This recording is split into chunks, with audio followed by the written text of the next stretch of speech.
We are GB News. We're right across this great nation. On TV. On radio. On digital. Absolutely everywhere. We don't talk down to you. We embrace all voices with honest and civilised conversation. We are not part of the establishment. We're one of you.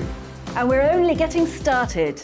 Join us on GB News, The People's Channel. Britain's news channel.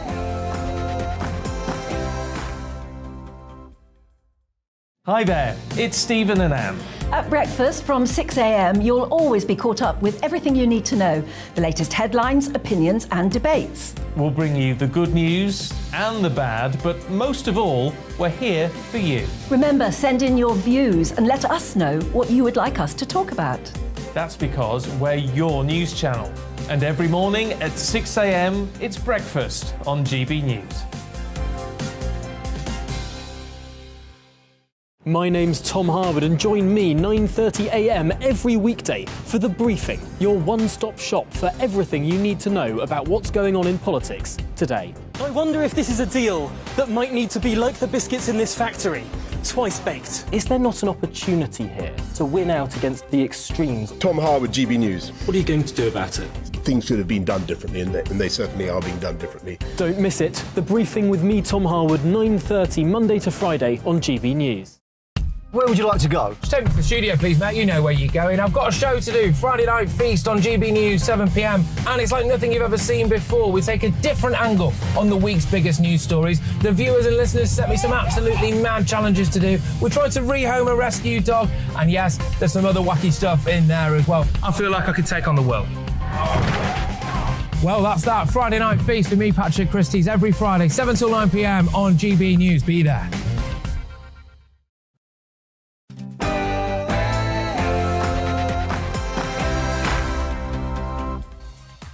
And welcome once again to On the Money, where we're focused on the UK's cost of living crisis, helping you to beat the squeeze. I'm Liam Halligan, and for the next hour, we'll be talking about rising interest rates as the mighty US Federal Reserve, the world's most important central bank, raises rates sharply for the second month in a row. And with energy prices set to spiral, sending household utility bills into orbit, how should our next Prime Minister and Western leaders in general respond? As ever, we hold a detailed discussion with people who really know their stuff. On the Money, after the GB News headlines with Olivia Guthrie.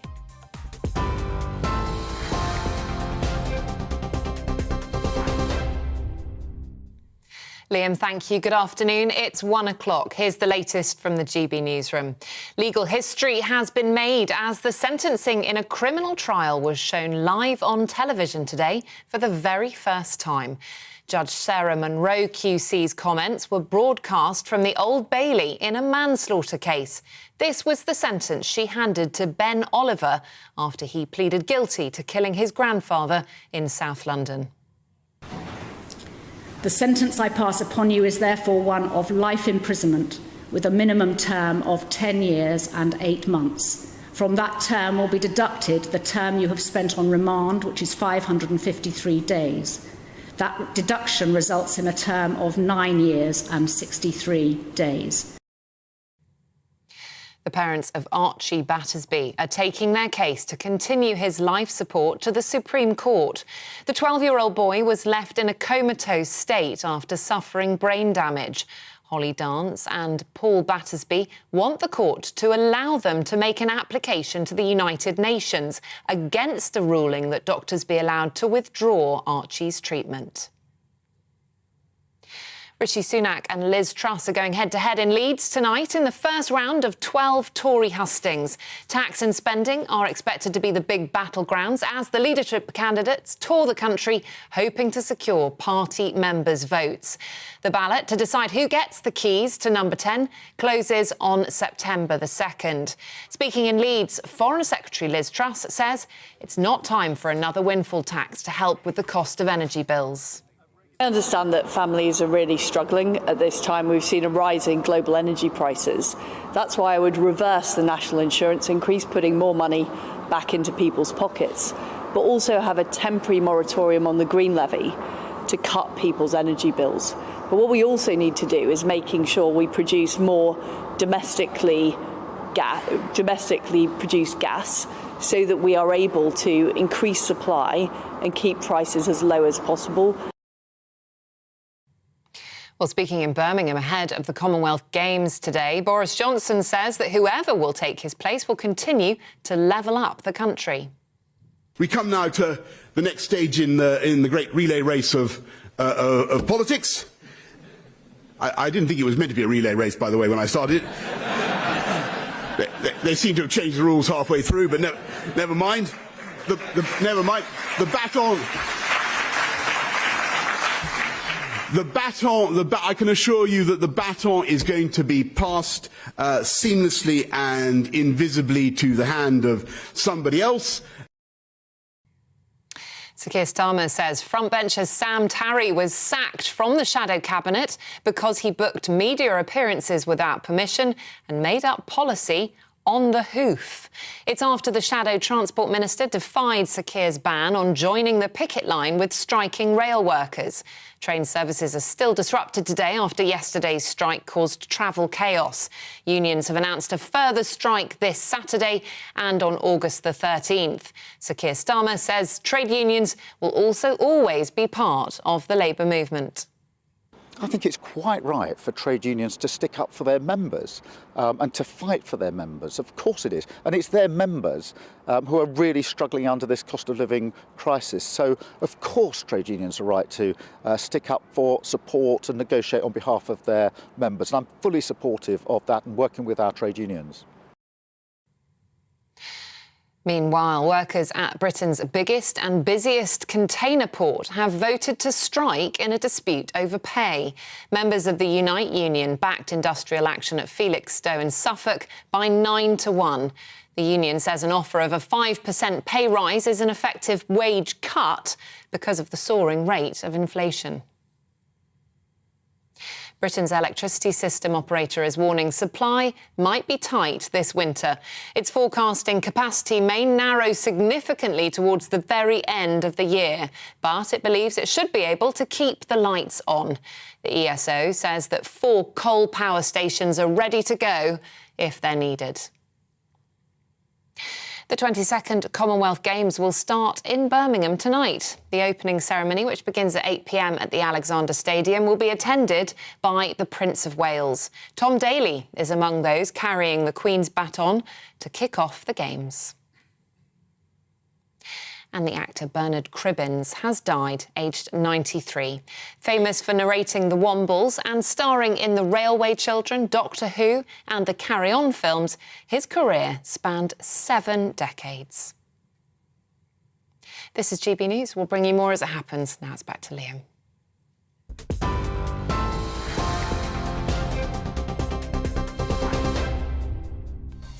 Coming up on The Money today, the Federal Reserve makes its move, raising interest rates sharply for the second month in a row. US rates are now double those in the UK, even though headline inflation in America is lower.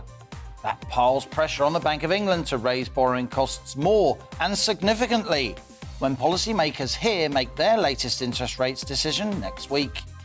As rates rise amid soaring energy prices, we assess the economic conundrum facing Western leaders and what their decisions could mean for you. Plus, the cost of fish and chips is hitting record highs, now averaging a whopping £11.50.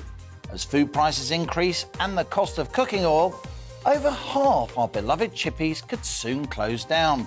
We speak to one of the oldest chip shops in Britain, asking how they plan to keep afloat in deep economic waters.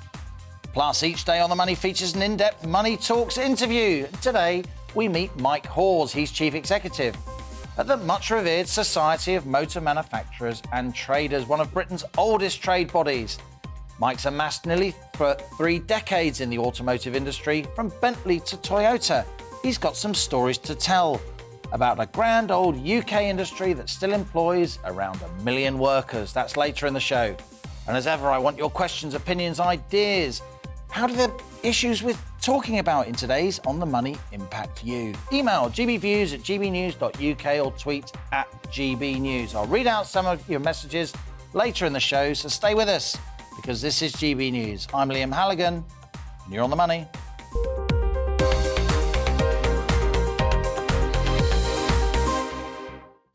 The mighty Federal Reserve raised interest rates yesterday as America's central bank seeks to bear down on borrowing costs and squeeze demand and inflation out of the world's biggest economy.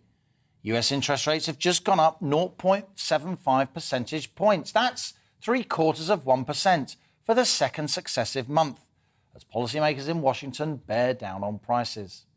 The world's most important central bank, the Fed's main interest rate, is rising to tackle US inflation of 9.1%, lower than the UK's 9.4% inflation rate. But US interest rates are now 2.5%, with the Fed having raised 4 times in 5 months. The Bank of England's interest rate here in the UK is 1.25%. So UK inflation is higher than in the US, but our central bank's interest rate is much lower. The Bank of England's also up rates 4 times this year, like the Fed, but has been a lot more cautious, raising borrowing costs in much smaller steps. This latest move by the Fed puts pressure on UK policymakers to raise rates significantly when it meets next Thursday.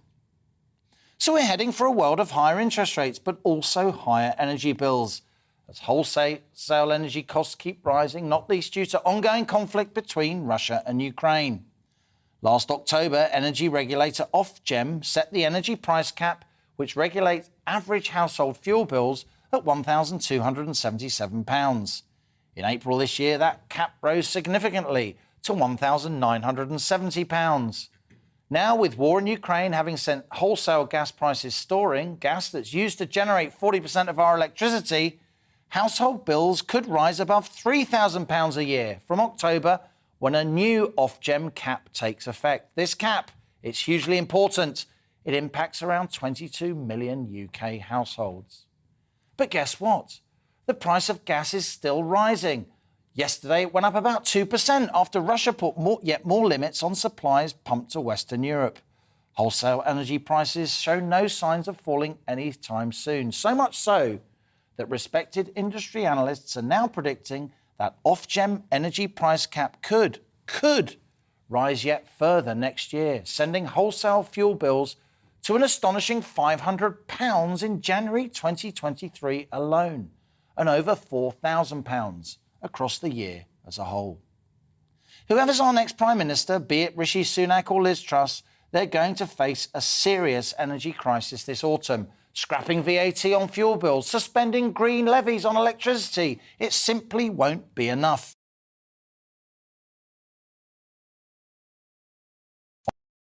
Payment, and I don't say that lightly. Interest rates are rising across the globe, and the Bank of England will need to follow suit, not least next week. But there's a serious European energy crisis brewing too, as Russia squares up to the West. It's a really tough situation, and as millions of us face spiralling bills, our elected leaders, not least the next British Prime Minister, faces some pretty tough decisions. And that's our on-the-money question today. Just how should the West respond to this looming energy crunch?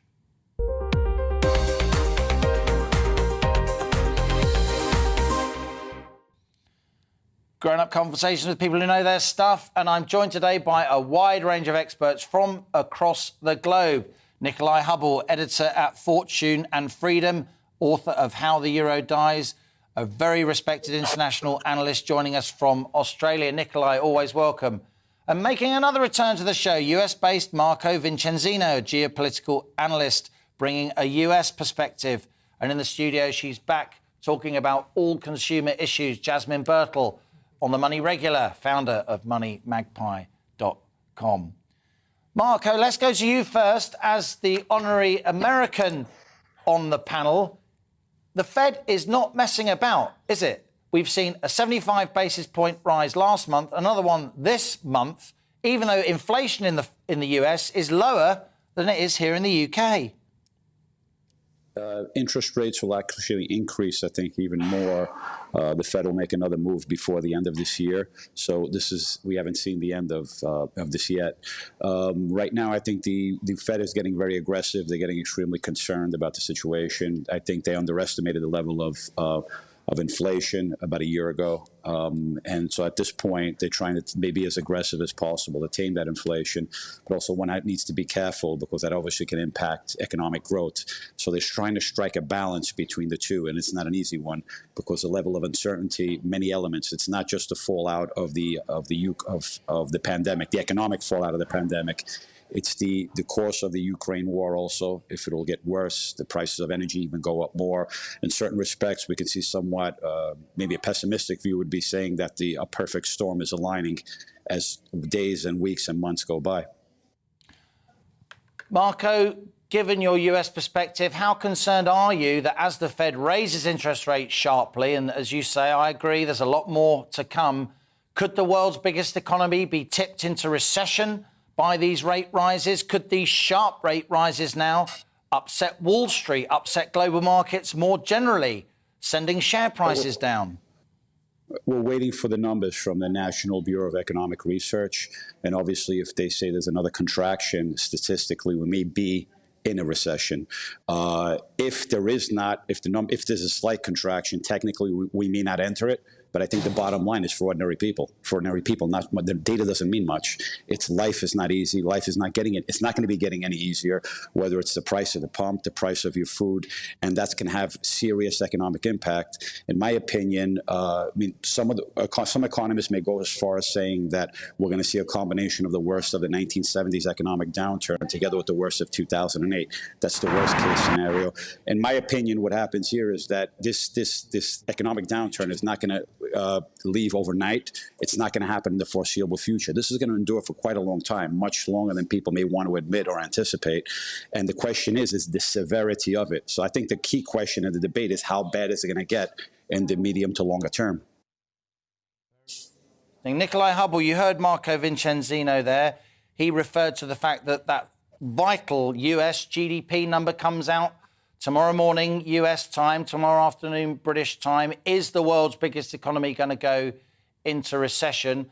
Strap yourselves in, viewers and listeners. This is a world-class panel. We're going to stay with this discussion throughout the top half of On the Money today. So, Nikolai, before we move on to the energy conundrum, which I know you want to talk about as well, what do you think the market reaction will be to those US interest rate rises? And are we on the brink of a recession in the world's biggest economy?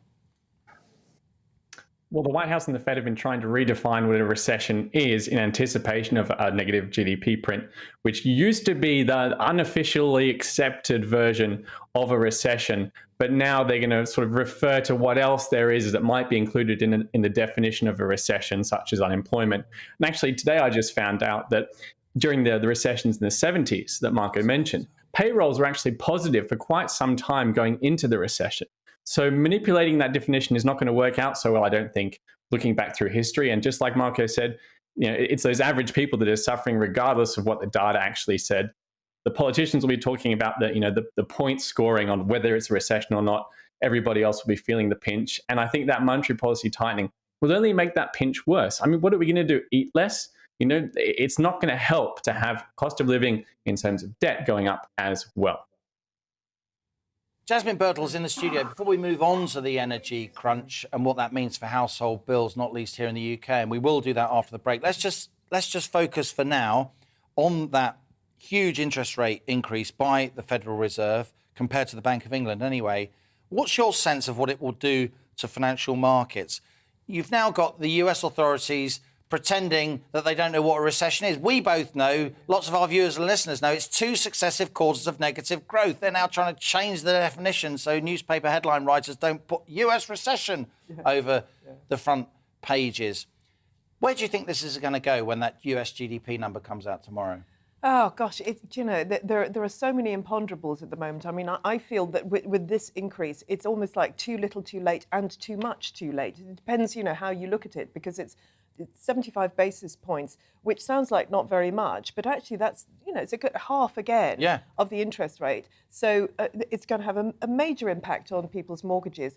And also, I think another thing that we haven't talked about is the fact that rise is going to increase the cost of a dollar. So the dollar versus the euro, dollar versus the pound gets weaker. Our imports get more expensive, not least of fuel. Our inflation goes up. Oil, particularly. So petrol, price of petrol. So all of that. So that, of course, that means that we will all have to follow suit. So they're going to have to put interest rates up next week. ECB, goodness knows. I mean, European Central Bank, Yeah, they've only just put it up to zero. To zero. Yeah. I mean, I find it hard to decide what's going to happen with the euro because, we're already, it seems to me, hearing the death rattle. So, I don't know if they're going to be able to put it up. Just before we go to the break, let's go back to Marco. Marco, from an international perspective, is the Bank of England expected to follow suit? Next Thursday, our rate setters, our Monetary Policy Committee here in London will set interest rates. Still at 1.25% here in the UK. They've been really, really cautious. What happens to sterling if the Bank of England doesn't significantly up rates? I mean, I think they're going to have to up the rates. Even if they don't do it next Thursday, they're going to do it before the end of the year. It's inevitable. I mean, like I said, I don't mean to be pessimistic. I mean, I tend to be realistic on this. You can play with the numbers as long as you want, try to kick the can down the road. They may try not to raise it, possibly because of an upcoming, the new leadership in the Tory party for possible potential political reasons. An argument may be made for that, but I think before the end of the year, it'll be raised. It's inevitable. Very, very interesting. Well, we're going to keep this discussion going after the break. We're discussing the impact of higher interest rates in the US on interest rates here in the UK in the context of the looming global energy crunch. It's an economic conundrum. What should our elected leaders do? Stay with us. You're on the money.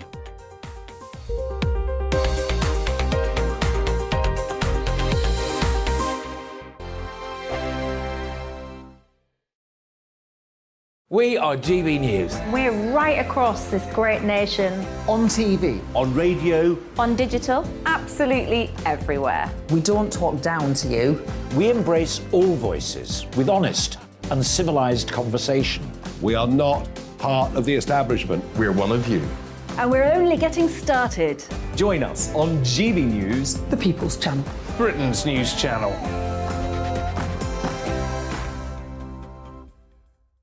Hi there, it's Stephen and Anne. At breakfast from 6 a.m, you'll always be caught up with everything you need to know, the latest headlines, opinions and debates. We'll bring you the good news and the bad, but most of all, we're here for you. Remember, send in your views and let us know what you would like us to talk about. That's because we're your news channel. And every morning at 6 a.m, it's breakfast on GB News. My name's Tom Harwood and join me 9:30 a.m. every weekday for The Briefing, your one-stop shop for everything you need to know about what's going on in politics today. I wonder if this is a deal that might need to be like the biscuits in this factory, twice baked. Is there not an opportunity here to win out against the extremes? Tom Harwood, GB News. What are you going to do about it? Things could have been done differently, and they certainly are being done differently. Don't miss it. The Briefing with me, Tom Harwood, 9:30 Monday to Friday on GB News. Where would you like to go? Just take me to the studio, please, mate. You know where you're going. I've got a show to do. Friday Night Feast on GB News, 7 p.m. And it's like nothing you've ever seen before. We take a different angle on the week's biggest news stories. The viewers and listeners set me some absolutely mad challenges to do. We tried to rehome a rescue dog. And yes, there's some other wacky stuff in there as well. I feel like I could take on the world. Well, that's that. Friday Night Feast with me, Patrick Christie's, every Friday, 7 till 9 p.m. on GB News. Be there.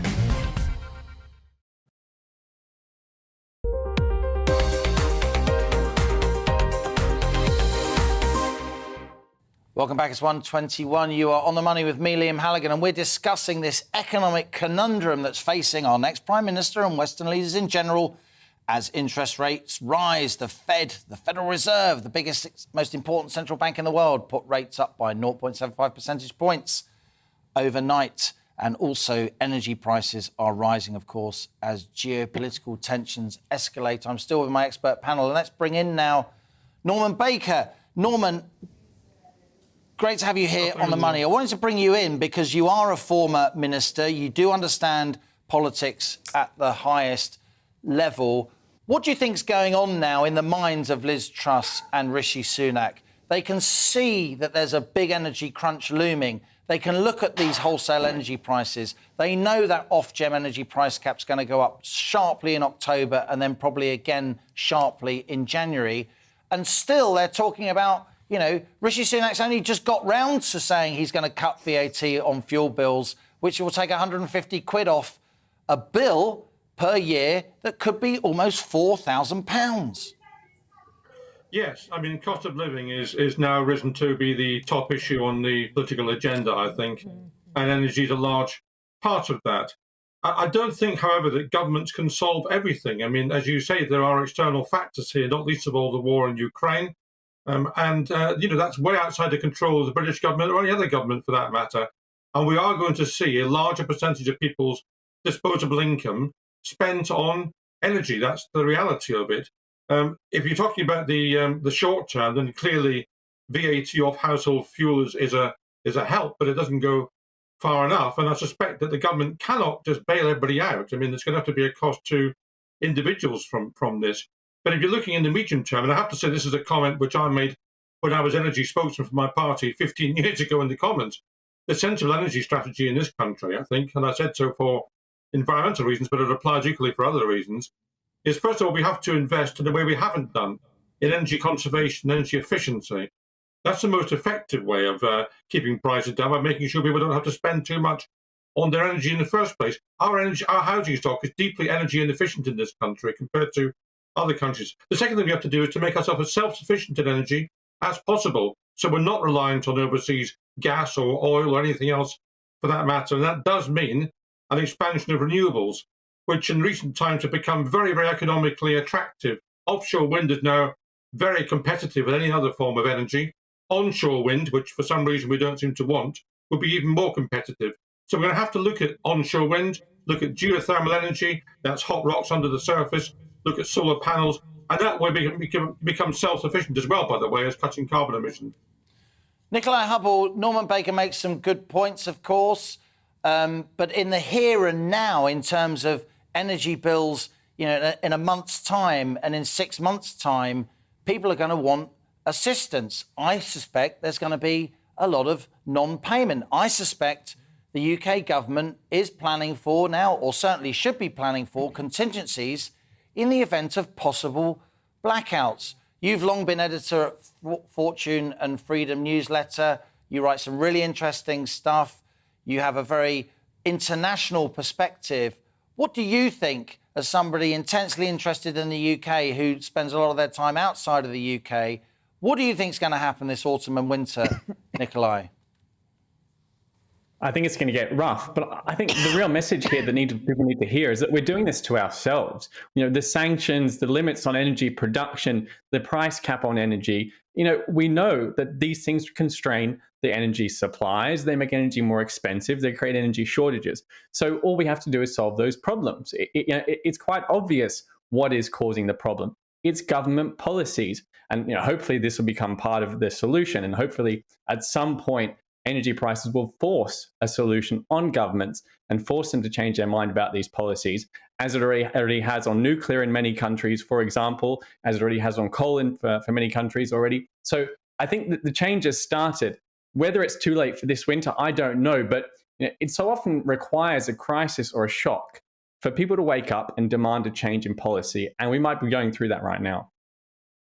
It does seem like a real inflection point to me. It does seem like a moment where, you know, energy policy, wholesale markets, this used to be the stuff of nerds, didn't it, Jasmine Birtle? This sort of stuff that you and I would talk about over a beer rather than on national television seemingly every day. What do you think is going to happen this autumn? What are you advising the many people who contact you via moneymagpie.com asking for advice? Well, yeah, it's very difficult to know what to say, in all honesty, because, frankly, I understand the can't pay, no pay, won't pay, because a lot of people can't. I agree with Liz Truss that we need to remove the 25% green levy, though. I think that's the first thing that has to happen. And Marco Vincenzino, what's happening in the States? Of course, the US has turned around its energy industry in recent years. You've been exploiting a lot of shale oil and gas wells. The US has become a major energy exporter. That's a relatively recent development. What's government doing stateside to help cash-strapped households deal with their fuel bills, both for petrol and diesel, but also for household utilities? I think Marco Vincenzino's frozen there. Sorry, we will get we will try and fix those communications issues. Let's go back to you, Norman Baker.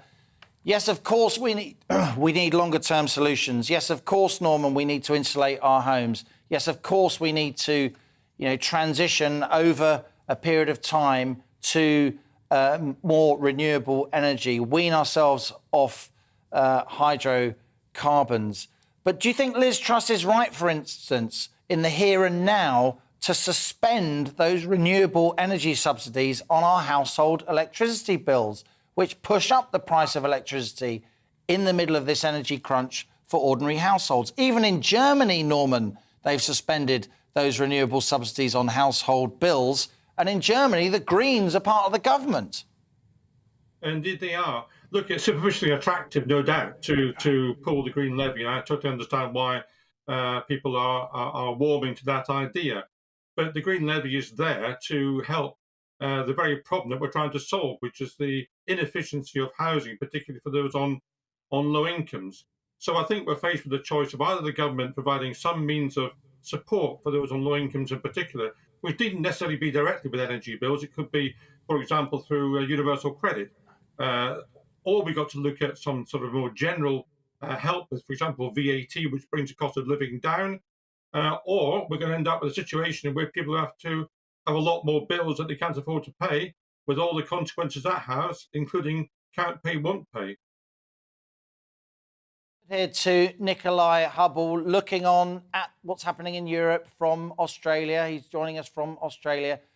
Nikolai, how do you think the geopolitics of this are going to pan out? With the best will in the world, I think what we're seeing is the kind of real politique of just how much leverage Vladimir Putin has over Western Europe. You've got the European Commission now basically warning the population across the European Union that there will be gas rationing this autumn, gas rationing for both households and firms.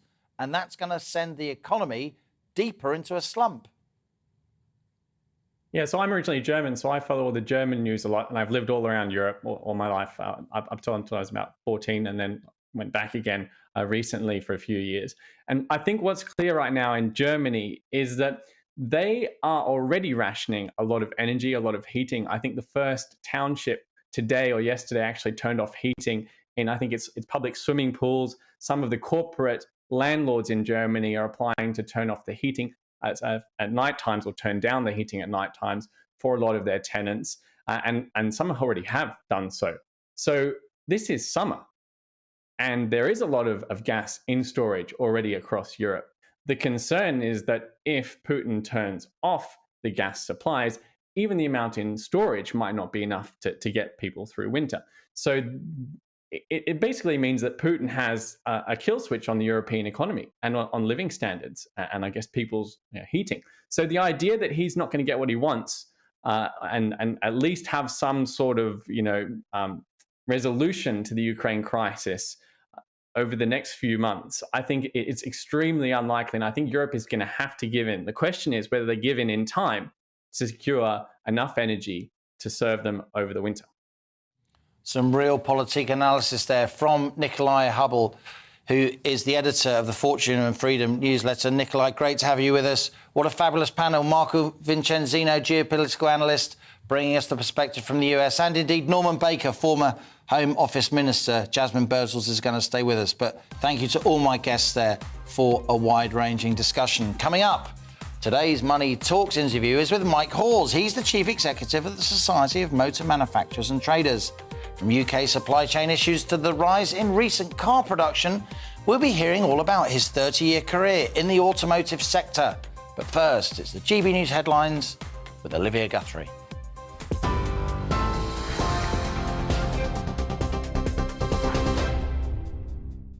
Thank you, Liam. It's 1:32. Here's the latest from the GB Newsroom. Judge Sarah Munro QC has made legal history in the first ever broadcasting of a criminal trial sentencing. Her comments were publicly screened from the Old Bailey in a manslaughter case. She sentenced Ben Oliver to life in prison with a minimum of 10 years after he pleaded guilty to killing his grandfather in South London. Workers at Britain's biggest and busiest container port have voted to strike in a dispute over pay. Members of the Unite Union backed industrial action at Felixstowe in Suffolk by 9-1. The union says an offer of a 5% pay rise is an effective wage cut because of the soaring rate of inflation. Rishi Sunak and Liz Truss are going head-to-head in Leeds tonight in the first round of 12 Tory hustings. Tax and spending are expected to be the big battlegrounds as the leadership candidates tour the country, hoping to secure party members' votes. The ballot to decide who gets the keys to number 10 closes on September the 2nd. The 22nd Commonwealth Games will start in Birmingham tonight. The opening ceremony, which begins at 8 p.m. at the Alexander Stadium, will be attended by the Prince of Wales. Tom Daley is among those carrying the Queen's baton to kick off the Games.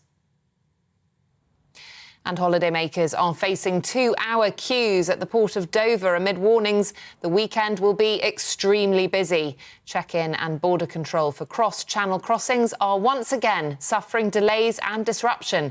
It's after tens of thousands of families waited up to 8 hours at Dover last weekend. TV, online and DAB+ radio. This is GB News.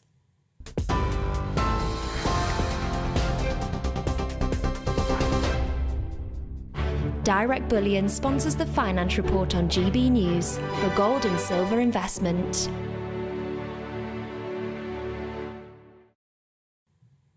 Here's a quick snapshot of today's markets for you. The pound will buy you $1.211 and 1.96 €1.96, and the price of gold currently stands at £1,437, 18 pence per ounce. Direct Bullion sponsors the Finance Report on GB News for real-time investment.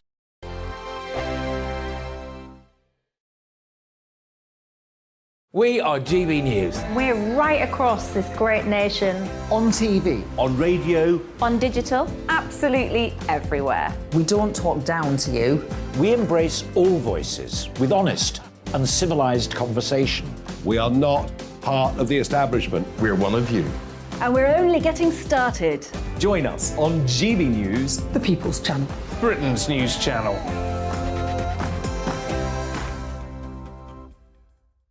Hi there, it's Stephen and Anne. At breakfast from 6 a.m, you'll always be caught up with everything you need to know, the latest headlines, opinions and debates. We'll bring you the good news and the bad, but most of all, we're here for you. Remember, send in your views and let us know what you would like us to talk about. That's because we're your news channel. And every morning at 6 a.m, it's breakfast on GB News. My name's Tom Harwood and join me 9:30 a.m. every weekday for The Briefing, your one-stop shop for everything you need to know about what's going on in politics today. I wonder if this is a deal that might need to be like the biscuits in this factory, twice baked. Is there not an opportunity here to win out against the extremes? Tom Harwood, GB News. What are you going to do about it? Things should have been done differently, and they certainly are being done differently. Don't miss it. The Briefing with me, Tom Harwood, 9:30 Monday to Friday on GB News. Where would you like to go? Just take me to the studio, please, mate. You know where you're going. I've got a show to do. Friday Night Feast on GB News, 7 p.m. And it's like nothing you've ever seen before. We take a different angle on the week's biggest news stories. The viewers and listeners set me some absolutely mad challenges to do. We tried to rehome a rescue dog. And yes, there's some other wacky stuff in there as well. I feel like I could take on the world. Well, that's that. Friday Night Feast with me, Patrick Christie's, every Friday, 7 till 9 p.m. on GB News. Be there.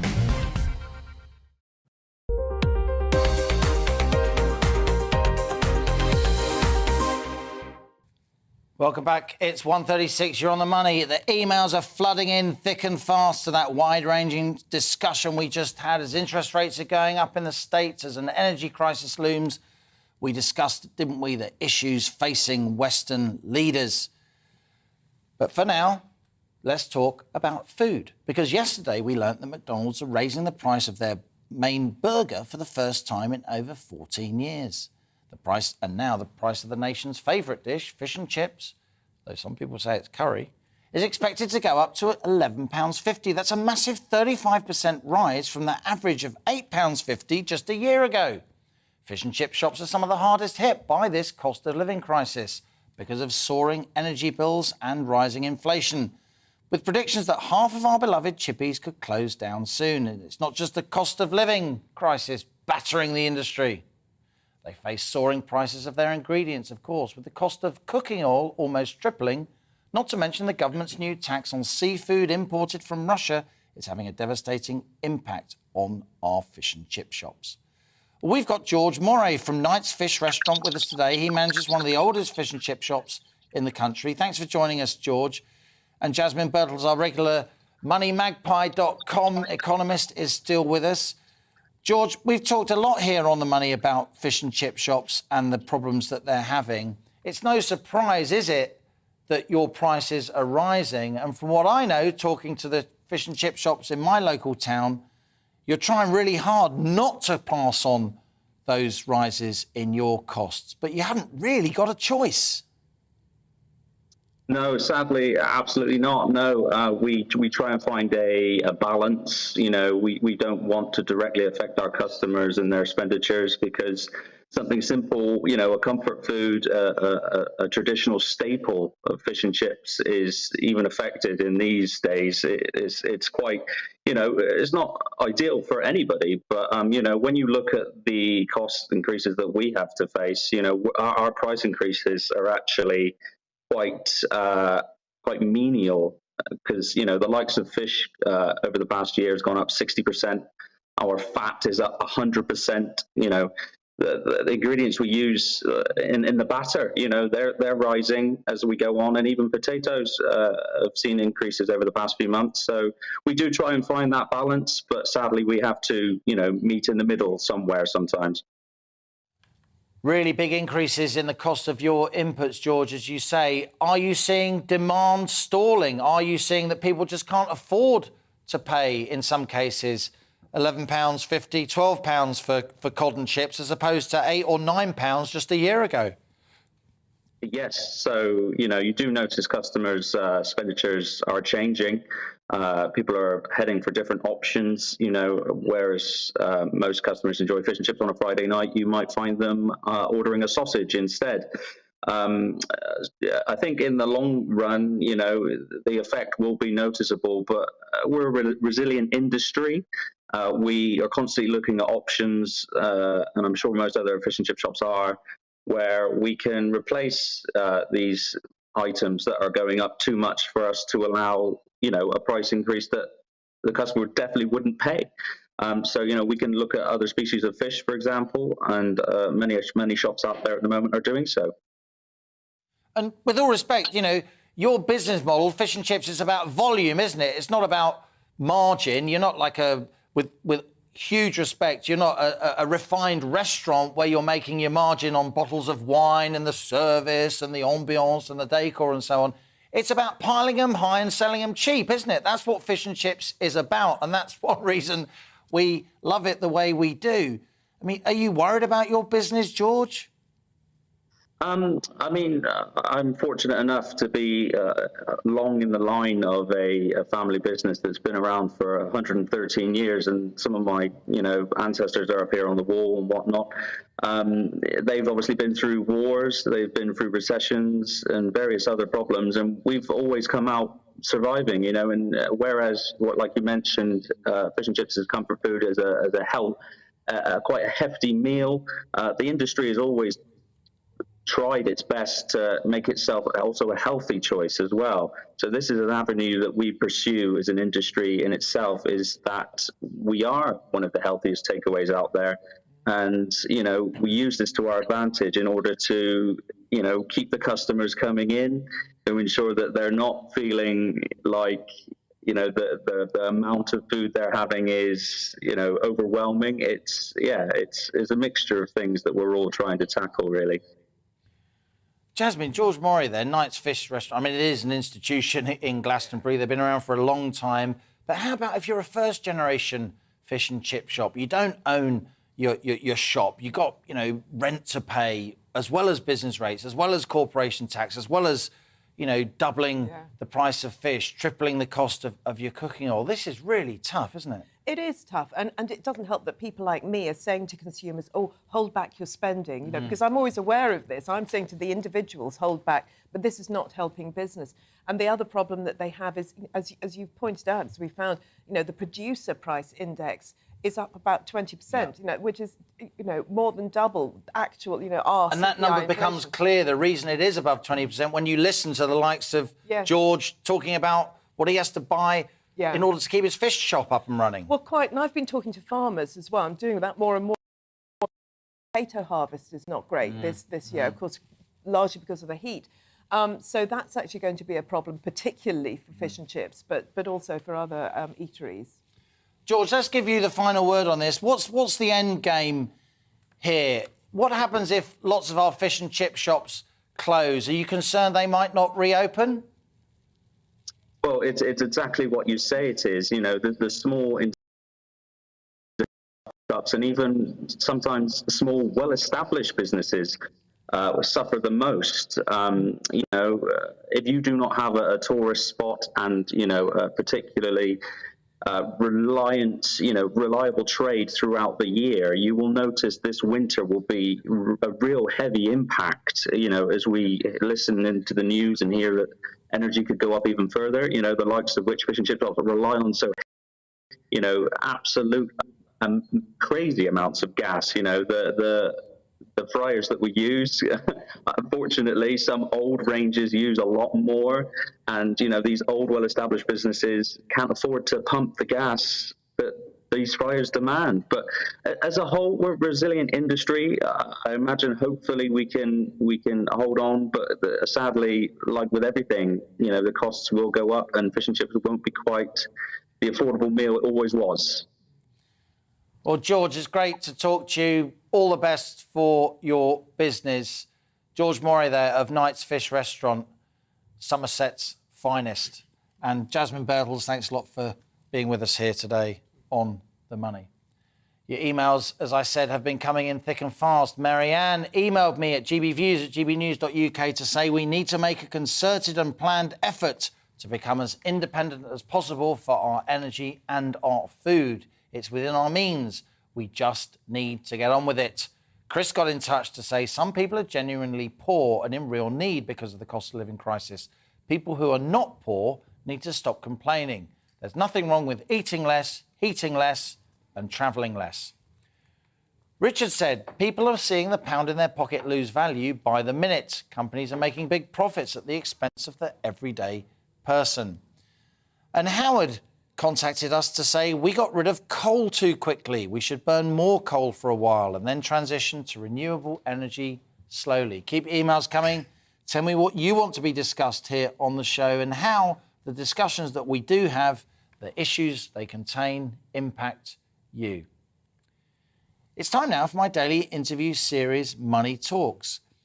And we might be headed into recession, but things are looking up in the automotive sector, with car production in the UK growing for the second month in a row, according to figures released today by the Society of Motor Manufacturers and Traders, that is the SMMT. And so for today's Money Talks, we thought who better to talk to than the SMMT Chief Executive, Mike Hawes. He started his career in the road transport research sector back in the early 90s. He's held senior government and corporate affairs positions at Toyota in the UK and Europe. He moved on to work for Bentley Motors at a senior level. He's amassed 3 decades of work across the automotive industry. He's been with the SMMT from 2013. So here he is, Mike Hawes, Chief Executive of the SMMT, my latest guest on Money Talks.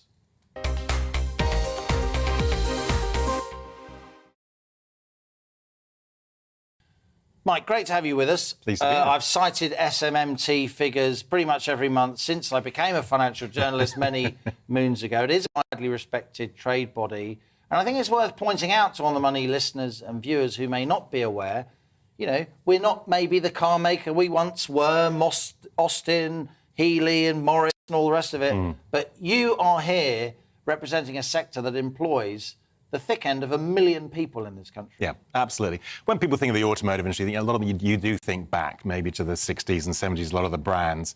Our record year of production was like 1974, I think it was.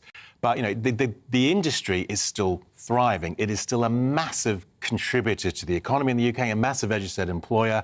The nature of the brands that operate here have probably changed. You know, you think of the big brands that manufacture here, obviously Jaguar Land Rover, the traditional one, but Toyota, Nissan, BMW, Stellantis, as well as the truck manufacturers, as well as the van manufacturers. And then you've got that, you know, what is the world envy? Those brands like Rolls-Royce, Bentley, Aston Martin, Lotus, Morgan.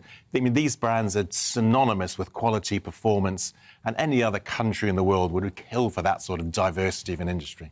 Now, we are still knocking out a lot of cars in this country. You know, talk to people who work at Nissan up there in the northeast, people in Oxford. We're still making lots of cars across the West Midlands, of course. It's still a major car manufacturing centre. But a lot of the cars we're making, they're brands, they're companies owned by overseas companies. Now, there's nothing wrong with that. Yep. We are an open, globalised economy. But I've always been concerned that there's so much wealth in the UK and our old money doesn't seem to want to back our traditional manufacturing sectors. Do you share that frustration a little bit? To a certain extent, I mean, the automotive industry, it's a global industry. To really operate, and you've the level of investment that you need is massive because we're shifting from petrol and diesel into electrified cars. Now, these are real massive, big-ticket investments, so you need that scale to be able to do so. Now, I think it's a fair point you're making about the way people perceive or willing to invest in manufacturing in the UK. Manufacturing is about 10% of UK GDP. Yeah, we're still a top 10 global manufacturer. Absolutely. And we're still serious. Automotive terms, you know, we're certainly, you know, top 15 globally. And I said we've got the brands. What we really need, though, is to make sure we're as competitive as we can be, because we need to attract the investment, whether it comes from the UK or whether it comes from abroad. You want the investment because you want the jobs and the manufacturing here in the UK. I want to come on to that, but just before I do, Mike, there are signs of improvement. You are working your way through the cost of living crisis, the cost of lockdown crisis, some would say. Those supply chain issues across the globe have really hindered complex manufacturing companies like the ones you represent. Is there now a significant easing in the supply chain? When's production going to get back up to pre-lockdown levels, Mike? It's still going to take some time. The last 2 months, we finally turned the corner, if you will, in terms of output. I mean, this is really long COVID. What's really inhibiting production, not just in the UK, but globally, is supply chain issues, as you said, especially in our case, semiconductors. Yeah. Most of those little electronic gizmos, they're in everything, right? Yeah, most of those are made in Asia. When we went into the lockdown back in 2020, the automotive manufacturer had to pull back their production because a lot of the plants had to shut. So the semiconductor manufacturer says, turn that production volume more to the type of goods that you're going to be using in a lockdown. Think games consoles, telephones, TVs and so forth. And the way the semiconductor industry works, it works 24/7 full capacity. It's not a case that we'll put on some additional shifts to catch back that demand. You have to build new production capacity. And that doesn't happen overnight. There's no tap to turn. No. So in terms of automotive, it's beginning to ease. It'll ease more as the year goes on, but this is still going to be an issue with us through next year, potentially into 2024. So it's a slow recovery out of COVID. Let's talk about the future. We are at a kind of policy inflection point we've been discussing here on The Money today, as we discuss every day. You know, rising interest rates, the energy crisis, the tax debate here in the UK and beyond. See from the next Prime Minister of this country in terms of assisting one of our major sectors, which you are now here representing at a very senior level, if I may say so. This rising corporation tax from 19 to 25%, what's that going to do to your members? The skills shortage, ongoing issues with high business rates. Yeah. It's a lot of people always assume business all the same. All they want is reduction in corporation tax. To be honest, for manufacturing, corporation tax doesn't make a huge amount of difference. What matters is some of those other issues.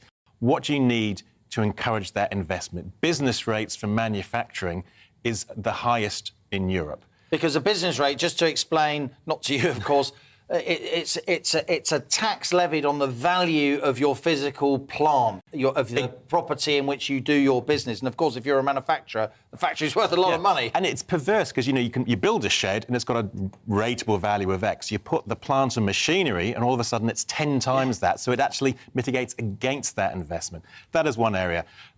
Certainly, skills, absolutely. The apprenticeship levy, it doesn't really work for our sector. But overall, I think the key thing we need, though, is a competitive framework. The most obvious issue, I think, at the moment is energy costs. In the UK... No energy price cap for businesses, No right? price cap. In the energy... Going into this price volatility, we already paid about 59% more for our energy than our competitors in Europe. Yeah. As a result, that's going to cost the industry some 90 million pounds extra this year. That's about 2,500 jobs. I'd rather be paying for jobs than energy costs. Let's just focus on this energy, on the apprenticeship levy that you discussed. A lot of people watching and listening, they may have worked in manufacturing. They may be thinking, why can't my kid get a job in manufacturing? We're meant to be great at manufacturing. What is it about the UK that we just can't seem to do vocational training very well? It is. It's a long-standing problem. One of the real issues is getting... First of all, there's awareness. And there's often, when you think about manufacturing, the perception, it's metal bashing. It's not. You go into McLaren, you go into Bentley, you go into Jaguar Land Rover. These are antiseptically clean places, very high-tech. The reason that we have a shortage of production isn't a shortage of metal, it's a shortage of computer chips.